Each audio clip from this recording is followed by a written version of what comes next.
بینەرەوە شەویستەکە و تەلەڤیزیۆنی و کۆمەڵای سڵامتان چەنە بۆ جەدرێژەوە بەرنامەکە و تەلەڤیزیۆنی و کۆمەڵای کە تەرخان کرانێ بە 26 و ڕابەرانی ڕۆ و کۆمەڵای جەخزمەتەنانەوی بەرنامەوە ئاروێمە بە زوانی و هۆرامی مۆ چەنی بەڕێز کاکاوە ئەلیاسی کادر و کۆمەڵە و حزب و کۆمۆنیستی ئێرانی ئەمێوارێنم کاتتان بۆ وینەر و ئی بەرنامەیە بێدێ بەڵێ کاکاوەمان چەنین کاکاوە سڵامت چەنە بۆ و بەخێربی پێی بەرنامەیە سلام هەوڕە چاوان منی سلام من خزمەت تۆشمەنەوە هەر پاسە هاوڕێیانی هاوکارتان جە خزمەتانە زۆر سپاس کاکاوە گیان پرسیارەکانم پێی پرسیارەوە دەستبەنەمەکەروکە ڕۆ 26 و ڕابەرانی ڕۆ ئاشکرابیە و تێکۆشان و کۆمەڵی ئی ڕۆ چی واتاوێمە بەخشۆ بە بزوستنەوە شۆڕژگەرانە کوردستانی بڵێ سەرەتا قسەکان پانەوە دەستکەر و پەناکە 26 ڕێبەندانی ساڕۆ ئەلەنی بیۆ تەشکیلات و کۆمەڵێ پیرۆزبایی مەکەروجە کلۆ ئینسانای زەحمەتکێشی کاریگەرانی ژەنا جەوانە و تەمام و فعالین و عەرسە جۆرە جۆرەکە و تەشکیلات و کۆمەڵێ و هەر پاسە سڵاو و درود مەکیانونێ پێ تەمام و گیانبەخ کردووە یە ڕێبازیە و خانەوادە عەزیزەکەشە کە بە سەبووری و بردباری دەرس و ئیستیقامەتیشە بەیمەدان نسبەت بە جواوە سوالەکێت مەتۆ پاسە دەستپەنەکەر و کە ئەگەر تەماشاکەرمێ عەرسە و مبارزە و کوردستانینە ساڵیانی ساڵ بنا بە تاریخ و جامعەیە ئەحزاب یا محفلای خاصی وجود شابیان پێ جوابدەرەوە بە نیازێکە چا جامعە بیان وەڵیانێ کە بە شێوەیە پێشکۆت و پسێ ئەحزاب و سازمانی دەستپەنەکردیۆ جە قاڵب و خانەکە یا خانەوادەکە یا عەشایر تایفەکە بیان پێ حەلکردۆ بڕێ مەسایلە کە دوای تاریخ و کوردستانی یاکەتێ پسێ هەریاگەتر وارد و بە ئیسلا مبارزێ ڕێکخراوتەری مۆنێ کە ئەحزاب بە ئیسلا درۆسیمەوانوینانە جا ئەحزابی مختلفی وجود شاویان چا جامعە پێ جوابدەرەوە بە نیازی ضروری یا نیازهایە کە بێنێ ئەز جملە نیاز و مەسەڵەن مەسەلی ملی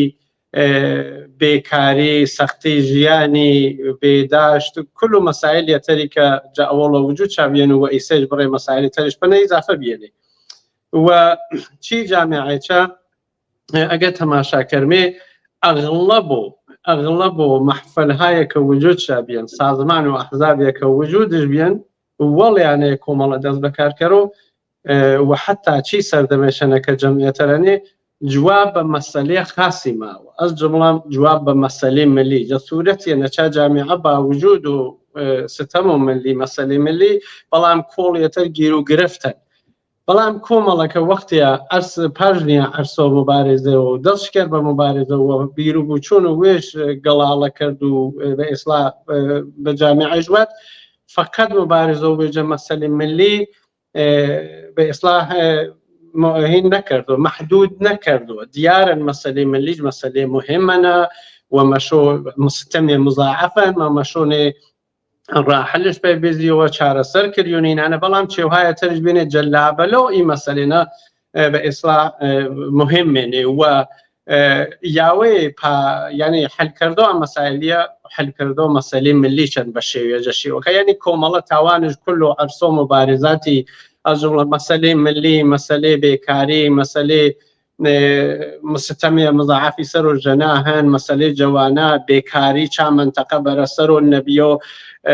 سەنعەتی یا کارخانەجاتێ گۆرەی مەزا مەسەلەی ژینگەی مەسەلەی ناموسی مەسەلەی کۆڵێ مەسایلی تر کۆمەڵە کولەن جوابش بێن پێی کولوی مەسایلیە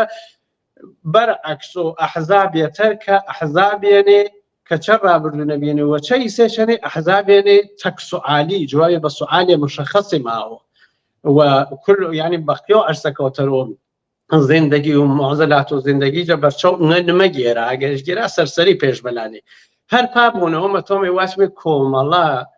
پایو اصلی بزوتنو شورشگرانن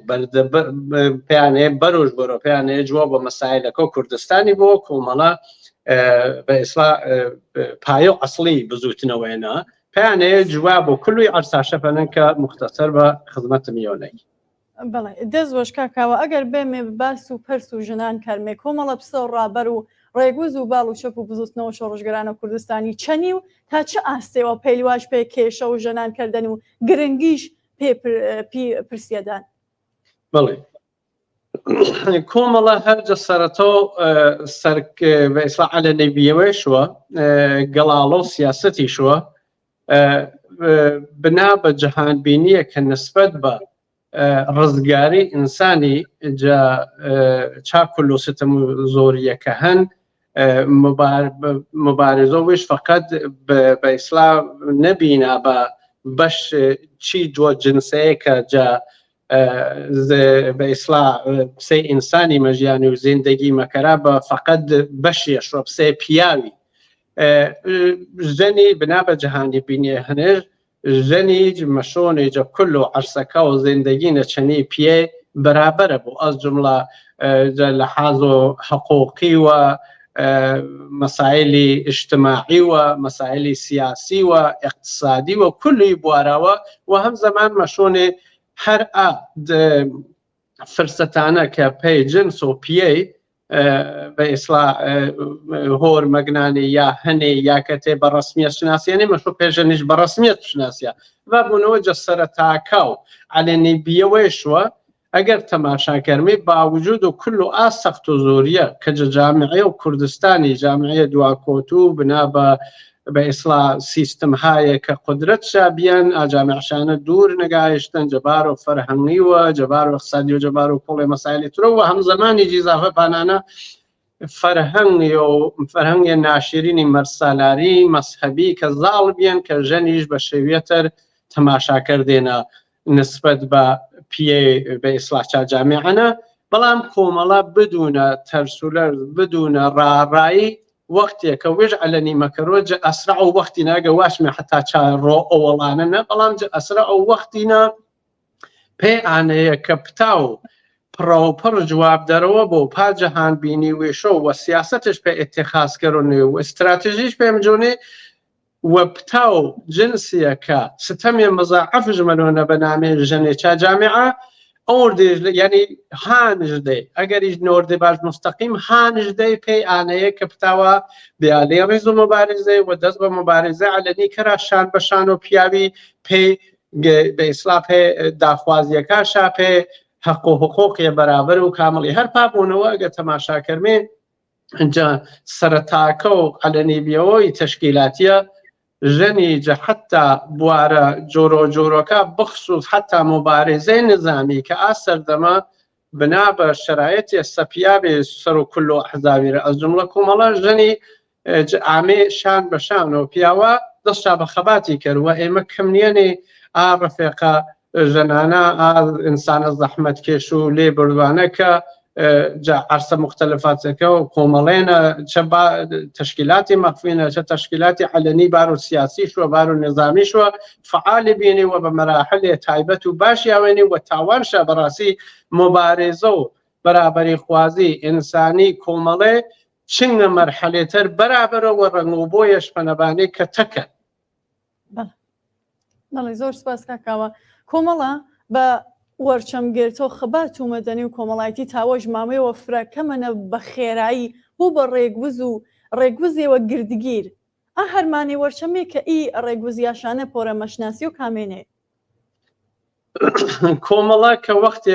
وەڵیانێ عەلەنی بووە تەیوا 7 ساڵە دەوران و مەخفیشەنە دەوران و حکوومەت و پاشاییە بنا بە توان و ئینسان هایە بنیان گوزاریش کە بێشە و ئینسان هایە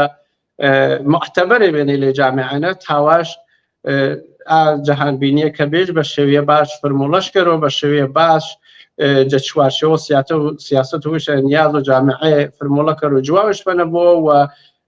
بدونانێ نامی سازمانی سەر وێش بنی و بە ئیسلاح کۆڵیە خەڵکش دەور وێش کۆ کردە بێ پسێ ئەفرادی نەکسێ حیزبی دوایش کە عەلەنیمەوە بە مەحضوانەیە عەلەنیمەوە و بەش گیان بەخکردۆ کاک حەمەحسێنی یۆجە ڕەهبەران و بنیانگوزاران و تەشکیلاتیە كصارو جان بكردو اي صارو على النبي و تشكيلاتنا كعلني موا واي شهرانه كوش خلقي شهرانه شني اي تشكيلاتيه موينو واي شهرانه شني تشكيلاتيه تداعي موا كل اعتباري اضافه بالسياستك وجهان بيني وشكو تشكيلاتيه كسب مكروني وهم زماني بنابه توانو شيء شخصيتيانا اي شخصتانا كشاسر دمو انقلابينا كجامعه روزمره نقواش من روزمره بالكو دقيقه بدقيقه حوادث السنه الروموني اتفاقات مقنا وتوانو يبني معنا الجمله الشخصيه يبسي كاكفوادي مصطفى سلطاني جوري مونيكا متاعيب هنجواتشيني معمارو جنبش هايا بزوتنا وهايا اجتماعي مدني لخلقي كسي مونيكا توانايا يعني توانايا برجستو راحل إيسوبهم معزلاته جامعية شاسر دمنا وحتى مقطع يجبو مشهورا مثلا تو تماشاكرة وقتها ك بإصلاح جمعيته دهقانكو مريواني تشكيل مدريوني وكاكفوا جرح بريشنا قرار مگیرونی یا به اصلاح سازمانی شیوه کارشو شیوه درست بیشو اینا نه ممجونی و به اصلاح قلالج مکرونی پیان هيك بياوا بنيازهای مقطعی ویشا ولو حتى دراز مدتیش مثلا تو تماشاكره وقت سردمو علني بيو كومالي كمدت يدماني كونغرو يكو كومالي قرارن برگزار کرا که جماعاتنا اگر اشتباه نکرو برگزار مونه یکم روزو ددمون یکم روزو کنگره توتون کارکو بانی خریکو احتسابی موانی بنا بیانه بیا و بدخوازی کو شده کاکفواد ماچونه برفق کیترش که کنگره نه هنی ماچو کنگره تحت الکرمی کنگره متوم ادما و ادامه بیمی ایسه وقتو عنینا کبل میچنی ای توتون کارانه یارمەتی شابێمی بزانێ داخوازی شاچێشان و چه چوار چوێنە مەتۆمی کۆمەک شاکرمێنێ بە ئیسلام مەلوێنێ چەنی ئێشامۆنێ چەنی وارد و بە ئیسلا هینیە مۆنێ کە کۆمەکردێ پێشە احترازاتشانە بە شێوەیە باشتر بەڕێوە بەرانێ و یارمەتی دەرێ باچا چوارچێوە نەمەتاوە ینی گەرەکمە واچوونێ کە کۆمەڵە باوجودی شخصیەتانە وەجهان بینی ویش و شێوە بەرخوردیش بە مەسائل و جامعەیە کە فقط کولچێ و بە تفەنگ حل نمۆنێ بە زبد و زەنگ حل نمۆنێ بە نیرویە خاص اتکاکردێ جێبەجێ نمۆنێ كله يعني جواب درو بين بمسائل وجامعة جبوار هاي مختلفة وتوانش هر ياينا هر معزل كوجودش هن وشاش وارشي وانا كبتاو جشوارشي وسياسة بإصلاح سياسة جهان بيني وشنا سياسة سبب بجوني سياسة تكوج تا انغازية بإصلاح تدبير بوني چنج وراحلش بيبيضو مثلا مسألة جنابو كريكارابو زحمت كشابو دهقانابو جوانابو توتون كارابو بهدهشت بو هر چیوی که تو جاده سازی بو هر چیوی که نامش بنیامی فابونو کوملا براسی چا بارو نقش مهمش بیان و هر ایستش که برای مسائل چا جامعه نموین می انجیوهای ریخراوهای گروهای خاصی هنی پی بریو بردون نیازکو و جامعویش حتی نیازهای اگر مقطعیج با اگر کمیج با اگر محدود به مسئله خاصی با کوملا دور و نقش خاصش بیان تایو 45 سالو اخیرین حد اقل واچمی و کارساز بیان رینیشاندر بیان و حتی جشوارشو سیاست و جمهوری اسلامی نه مردمش هندان جشوارشو سیاست و جمهوری اسلامی نه که به نام کارو علنی و قانونی به اصلاح مشهورن که کوملا چابارش رو سیاستشن مردمش هندن که بتاوا کارهای خاصی کرا که بتاوا بیاوا پا نیاز مقطعیه و ویشا حتی اگر مقطعیج با حتی اگر کوتیج با بدلیل و آنیا دستکوت اجور دستکوتان متاوا چیوهای با که مردمی فرتر هن باقی دستکوتهای گورتری پی آنیا بروا بخو فرتر پیا کرا بەڵێ دەست دۆش بۆ کاکاوە یۆجە چێوە گرنگەکان کە ئێمە متاومەیە زیاتر ئەهەمیەتیش بنێەوە زیاتر باسشەنەکەمێ پرس و ژنانن دلێ کۆمەڵێنە ڕۆڵ و ژەنان لێ ڕێزەکە و کۆمەڵێنە چەنی وێنە مەکردێ ئایا هەنیە سەر و باوەڕێوێنێنی کە ڕۆڵەکە ئەوێ گێڵنانشە دیارن بە ڕوخسار و شۆڕش و ژەنی ژیوای ئازادیوە بەڵێ دقیقەن پاسەنە و نمە کردی و ئینکار کردیەوە هەوڕێ چاوان نەگە تەماشا کردێ واتم کۆمەڵە بە جەسەرەتە و دەست بەکاربیێشوە بنا بە جەهانبینیە هەنش و بنا بە تەفەکوریەکە هەنش بێسلا ژەنیش بە باشترین شێوە سعیەکردنە هەم ژەنی ویشە بەڕاستی ئامادەگەشانە بێن و هەمیش تەشکیلات زەرفێ بیانی تەشکیلاتە پێ ئانەیە کە پتا و ئانیرویە لێ وێشەنە کۆکەوە زەرفێ بۆ پێ داخوازی ئێشێچ هەر پابوونەوە جەسەرەتاوە مەسەڵەن کە دەست بە مبارزەکردیان جا کل و عەرسەکانە بێنێ و نمە کردی و ئینکار کردی و جامیعە و کوردستانی کل و مەسەلەی مەزانۆنی و بە باشی پێش بنەبەردە و حتا چەندی چێهرەکان کە کارسازە بێنێ جا مبارزە و ژەناجا مبارزە و ژەنا بەرعەلەی مەرد سالاری بەرعەلەی دواکۆتووی فەرهەنگی بەرعەلەی مەزهەبی بەرعەلەی هەرچیە کە تو واچی کە ستەمێ مەزاحەفش بەسەر و ژەنا نەزاڵکردن چهرە مختلفەکە چیش مەشناسوونی جەلی ڕێزەکە و کۆمەڵێنەتەی 45 ساڵیە یاکەتێ حتا ئیسلاوەڵیانێچەکە کارشاکردن ئەنجا ئەگە تەماشاکەرمێ نمە کردیۆ نەقش و کۆمەڵێ و دەست و پەنجۆی ئینسانانە چا مبارزەیە بە ئیسلام نەبینی و یا ئینکار کردیۆنێ و ئانە خۆ ناگەهانی نییەن وەختێ مەسەڵەن بە گیانبەختکردۆ ژینەی جوانەمەرگی مەوینمێنێ کە کوردستان ئەسڵان ڕەنگ و بۆیە تەرمەگەرۆجە چوارچەوە ئێرانی یانی چۆ بەخشەکۆتەر و ئێرانی قسەی گوڵ و سەرتۆپی مەدرۆشیەوە ئینە خۆ بچکۆگەوە ئامن پێچی ئەو خۆ مەسەڵەن تەماشاکەرە بەلوچستان خۆ جا کوردستانی زڵمی فرەتەر لوانەنە مشکل بێسلا فشار سەر و ژەنا فرەتەر پێچە بەلوچستان پاسەنیە خۆ دیانە کوردستان دەست و پەنجە و سیاسەت و کۆمەڵێ نەخش و دۆر و ئینسانە ئازادی خوازانە چە ژەنی چە پیا و لێ ڕێزەکە و کۆمەڵی کلش بۆ دیارن هەر پابوونەوە نەکە وەختە دەفەتێ پاسە وەختێ خیزشێ پاسە دەستپەنە مەکەرۆنێ جە ئەسرع و وەختینە بەرقە ئاسا دەنگمەوە نەجە کل و ئێرانی بەڵکو جە کل و دنیاینە مەسەڵەن تەماشاکەرە وەختیەکە جەنازەکە و ژینای جوانەمەرگی شاوردۆ پێسەقزی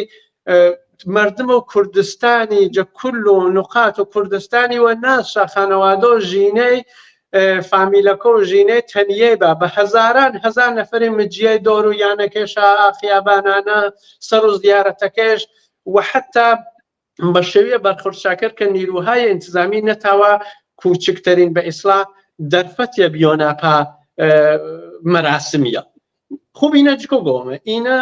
پایەکە ژانەنەکە بە جمهوری ئیسلامی کۆمەڵە سیاست و فەرهەنگیە چابارەوە دروستکردن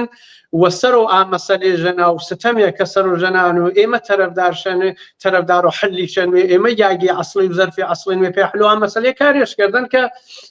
بە ئیسلام مردم و کوردستانی چانەوە چه تەرەفدار و کۆمەڵێن چه فعالیە کۆمەڵێن و چه حتا فعالی چرنۆنێ سەروا مەسەلی جووەمۆنێ وە کۆمەڵێج بە مەبنایە ئەسڵێ زەرفی و ئەسڵیان مەسەلی مەوین بووە هەرپا بوونەوە ناگەت و تەماشاکەری وەختیە کە بابۆ گیان بەخکردوویە جا شارەکە و کوردستانینە کە وەختیە سەر و زیارەت و جگەر گۆشەکەش و قسەیمەکەرۆ ماچۆ جامعە و کوردستانی ئارو یاوان یاگە ژەنان جە کل و کوردستانی و ئێرانی کارێ شاکردن خۆ دیارن ئێران واقعاً بە تەماشاکردە و کوردستان سۆم بلێ بێن کە سەراسەر و ئێرانی جەبار و مەسەلێ بەرابەریوە ماچۆ کەسە پاسە ماچۆنێ با بۆ گیان بەختوێ سەر و زیارەتەکە ماچۆ ژەنێکی مەقتەعانە کارێ شاکردن کە ئێمە مەشۆ باشمێ بەژەنەکە فرەفرە ئینسانن دێ فرەفرە پیاوێن دێ یعنی وەختێ جەگەت کەلیمە خاصە پێی کەسێ بەکارمەوەرمێ کە کەسەکە کارێ باشکردن مەشۆ واچمێ ژەنێ فرە باشەنی نمە واچمێ پیاە فرە باشەنی کارەکەت فرەفرە ژەنانن بنا بە چێشین بنا پانێنە کۆمەڵە ساڵیانی ساڵ کار مەکەڕۆنێ پێی مەسەلێ کار چۆن مەزانۆنێ یۆجە مەعزەلە ئەسڵیەکۆ جامعێن و بە ئیسلا ڕاحل و ئانەیە کە بیۆمێ بە دنیاە باشتر و دنیاە بە ئیسلا بە دوور چاوسانەوە ئینسانی بەدەست و ئینسانی خۆ بە ئیسلا حەلکردە و مەسەلێ ژەنا و یاوێشە بە حقوق كامل شني بيواجه كل بواركو زندگينا مسألة جنا يوجد شيء مهمترين شيء كما شو حل كريوني كما شو قدمش بيهور جريو ما شو بجدي بلي بايش هالبابونه شو نفقد بالشعار نفقد ويش بسي جمعية بإصلاح نخبة بلكو خدو جناش بسي نيو جامعيش درگير و مسألة كردن كاتكا كاحتماد بنفس بها كراني كهنشا مطمئنا وويشا درگير و مسائل و روزمره وويشا باقي حل كرده شون كته هيج كز بأنغازو جنان هیچ پیاهی نمیتونید درک و یعنی به نازو خود و جنکی درک و معضلات و مشکلات ابو کسر و وشن و راحلی باش به بیزو. دەستۆش کا کاوابسە آخر پرسیاری پێیانەیە کۆمەڵە خاستر بتاوجە ئایندەنا لاکەرەوە لاو خاستر جە ئایندەشەنە پاستەکردنش بەڵام جە ئایندەشەنە لاکەرەوە لاو خەبات و مەدەنی و کۆمەڵایەتیەوە بەڕاوشمە هۆرگەڵێنێت لێ ڕێگوازی و ئاشکرە خاستەرن چێشکەرەوە کۆمەڵە کارا هەرجە ئەوەڵ و على نبیێش و تایسەکردنش شێوهایەنێ کە واقعا دەست و پەنجەکەش جە خەباتەوە علەنینە جە ئینجیۆکانە جە گروهایە خاسێنە کولەن دیارێنێ و ئافەرهەنگە فەرهەنگیان کە کۆمەڵەیە سازکردن جە جامعە و کوردستانی نمەتۆمیانەیە بە ئیسلا درێخکەربێنێ هیچ حیزب و سازمانێتە نمەتۆ داوانەیە کەرۆنێ هەر پاسەکە کۆمەڵە دەست و پەنجەش جە مەبارێزۆ ژەنا دیارن و هیچ حزب و سازمانێتر کە وەختێ کۆمەڵە باس و بەرابەری ژن و پێکەرێ هیچ حزب و سازمانێتر نەک حتا شعارش نەیە بەڵکو هەر وجودی چ نەوێ کە ئیسەگەرەکشن شعار و ژن ژیوێ ئازادی کەر و بەنامێ وێشوە مەسئلەی بە ئیسلاحی بزوتنەوە مەدەنیایچە دەست و پەنجە و کۆمەڵەش بە باشی پۆ دیارن و حتا ئاسەر دەمە کە کاک فوادی مستەفا سوڵتانی بإصلاح هینو دهقانات دروز مکرونه یا هان شامو ریخرا و وشا دروز کرا وقت شرکت مردمی سطوحی مختلف و کردستانی نکومالا هان مونه پیدا خواز یک افشابیا میانی سکاریگر بو معلم بو مزا فرهنگی بو توتونکار بو هرچی بو خب اینه شویه جکارو شویه مدنی وقت چکەی کاراکردنی هیچ حزب و سازمانێتر کە ئیسە گەرەکشن بڕێچەوەی بەنامێ وێشۆک بنووسێ نەوێ یا ئەگەر هیچ بێ ئەحزاب و سازمانێتر بێ ئەحزابێ بێنێ کە جواب بە مەسەلەی خاصی دێنێەوە هیچ شێوەتەر تاپێ مهم نەوێ و احساسکردنی بە وەسیلە و سریە نخبێ مەشۆ بلووەرەوە جا پابوونەوە کۆمەڵە دەست و پەنجەش دیارن و مدام کارشکردن گرنگیشدان پێی مەسەلەی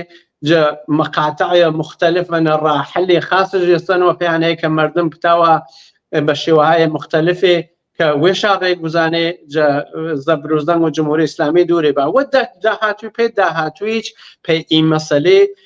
مکریونه بنابانه که جامعه رو برتر ملونه عرصه‌های مختلف رو پیشرفتی باشتر پیام کرونه و داخوازی که مردمی رو برتر ملانی و مواریانه کاملا مشون روز به روز ویش تازه تر کرد و سیاست یعنی تازه تر منظور معنی سیاستی تازه تر چاپ واره مختصوا بیزو پی باشتر جواب دروی پا نیازیه و ویچ همزمان که یوجه خلق نرکو جوره مبارزه یعنی مبارزه مدنی و مطمئنی شنابنا به توانی هنش و تجربه چندین ساله به عرض 45 ساله که هنش چابواره و باشترین رحلکاش بمیزده و ایمم یعنی بسی به نظر من بسی کومالین مشروع بالمی پا آنه که كله بإصلاح سرية نياز يا جامعة هني سرية مشكلات يا جامعة هني ولو أجر ميقليج با مقطع يجبا إما مشروع دخالت شاتشنا كرمي مشروع بمردمي واشمي هان شابه كويشا سازمان با و اگر دورشنا کوي با ومثلا ایسا تماشاکر گروهای کونوردی مختلف یعنی پی چوهای مختلف و خاص ویشا ولو حتی اگر پی وشیج بو ساتی چنی طبیعتی بسر برانه دور ویر جمعی و بانین انا مسائلی تر هنی که متوا مسائلی مثلا بهداشتی منطقه بو جاده سازی منطقه بو بررسانی به منطقه بو مسائلی مثلا کولبرین که کوملا دور نقشه باشن سواء مستقیم یا غیر مستقیم شا مسئله‌نا نمازانو متومی واش من معلمان بانه که کوملا باشی اگریجنو مستقیم و غیر مستقیم نقششن و این مکرونه مثلا دانش آموزان دانشجویان مەکریۆنێ پێ خاست و وێشە کۆ بووەوە چێوێ گەڵاڵە کەرا و دۆری ویرە کۆباوە و ڕەحبەریان دروستکەرانی پێ یاوەی بە خاستەکە وێشە کە کل و ئازەر بۆ زەنیێجە تەرەف و معلمایەکە جمهوری ئیسلامی وێش دابین شامەکەر و یا وێش مەکیان و شاگە پێ جاسوسی سەرشا بەرعەلیان هەیە بەرەنگارێ بووەوە بەنەزەرەوە من کۆمەڵە حتمما ئەنجە داهاتوونە چی بوارەوە چێوایە خاستەرێژما واتم بنا بە تەجربەیە هەنش توانێکە هەنش ئێمەی عەرسەیە بەنەزەرەوە من ئێدامە بە ئێمەی خراوە نیان و ڕۆژ بە ڕۆژ ئوبداتەرش کەرمێ بەڵام شێوێکە مهمەن بڕێ مەسائلێ هەنێکە واقعاً نەک ئانەیە کە جامعە و بەشەری جامعە و کوردستانی بەرەو وەرنەمەدانێ نمەوەرانێ بەڵکو بەرەو دوای شەمۆرە سێ مەسائلی فۆندامەنتالیستی مەسەڵەن ئێرتجاعی ئینانە چێوهایە نیەنێ کە مهمێ بە نەزەرەوە من چی لێ جامعانە پێیانەیە کە ئینسان بە ئیسلام بە جایگای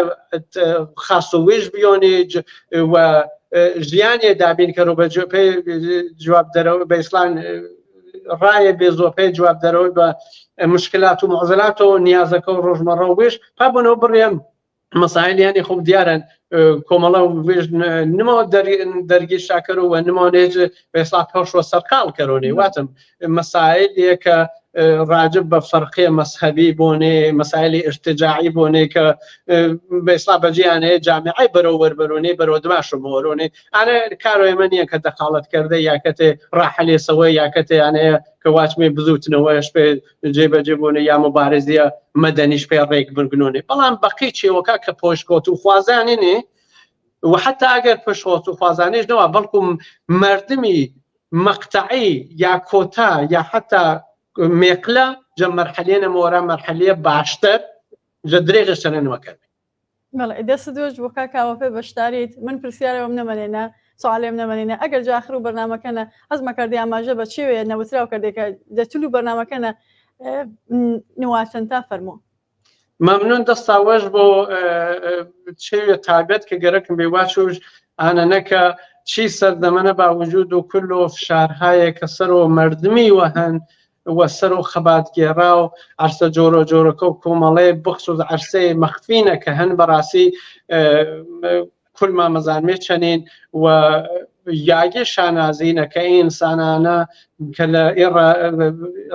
ڕێباز و کۆمەڵێ سیاسەتەکە و کۆمەڵێ چەند مستەقیم چە غێرە مستەقیم کە فعالیت مەکەرا تێکۆشان مەکەرا لێوە پێی دنیای باشتر یاگی ڕێز و پێزانینە و دوور و دوور دەستێشان مەگەش و چەمێشان ماجمەکەر و ئومێدەوارە ناکە جەکار و فعالیت و ڕۆژمەڕێشانە موفقێ بە یاگی پێزانینە فعالیتە کۆشمە و هەرگیز فرامۆژ نەکردیەوە دەستۆشمە وەش و سپاس پێ هاوکارانی تا سپاس دووبارە کە بەشدار بێژی ممنون بەڵێ عەزیزا وەشەویستە سپاس پێ کەشمەج کە تاکوێستا بینەرما بێدێت تا بەرنامەیەوەتر ماڵ